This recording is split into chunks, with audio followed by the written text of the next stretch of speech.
నీ సేవలో ఎదురైనా ఎన్నో సమస్యలలో నా బలమును చూచుకుని నిరాశ చెందితిని. నీ సేవలో ఎదురైనా ఎన్నో సమస్యలలో నా బలమును చూచుకుని నిరాశ చెందితిని.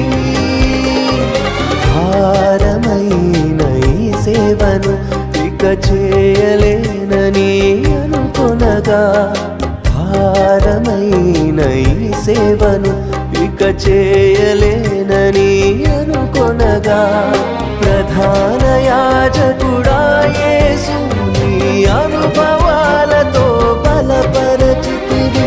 ప్రధాన యాజకుడా